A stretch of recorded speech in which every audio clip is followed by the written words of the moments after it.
took computer science, enjoyed taking that course, as well as studying hard. We did enjoy our time, and I look back on it with very fond memories, and I've continued a career in IT over the last 27 years.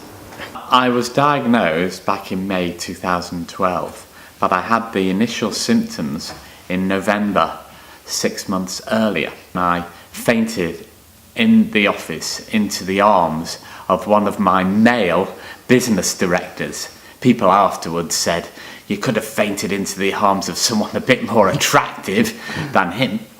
But it actually took 6 months for the diagnosis, because doctors, I don't think, are that aware of the symptoms for brain cancer. It's £1,000 per MRI scan, so doctors don't want to send everyone who comes into the surgery who's fainted or got a headache. But there are other symptoms, in blurred vision, headaches, fainting, and it's a blend of those symptoms that GPs and individuals need to be aware of, so they can go and see the GP if they've got those symptoms, because the earlier you diagnose, the more likely you will be able to treat, and the greater longevity of life after that. My father, unfortunately, died of a brain tumour in 2006, and he lived a relatively short period, and it was a matter of months following his diagnosis. They couldn't operate on where the tumour was in his head, so it was a big shock. The average lifespan is 15 months following diagnosis.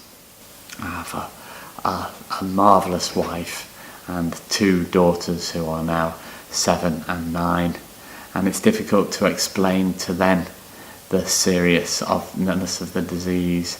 They know Daddy's got bad cells in his head, and every time I go for a scan they say, have you got more bad cells or fewer bad cells? So it's something that's difficult for children to understand, but it is important that we discuss it with them. Fundamentally, treatment hasn't changed over the last 40 years. Brain tumours are the biggest cancer killer of children in this country. They're the biggest cancer killer of people under 40, and yet they receive less than 2% of cancer research funding. So I thought it was really important to get some focused funding into research to look for a cure. I've appeared on Radio 4, the Today programme, with Susan Short, who's doing the research at Leeds University, because I think the really exciting thing about what she's doing is that it's something that's fundamentally different. It's not just radiotherapy, chemotherapy, craniotomies to remove the tumour.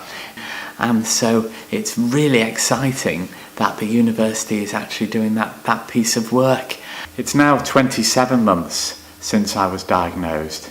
Being trained in IT and being a curious, inquisitive type, I've researched so much about what people believe could extend lifespan, and I've tried to find people who've lived for a long period of time and beat the odds.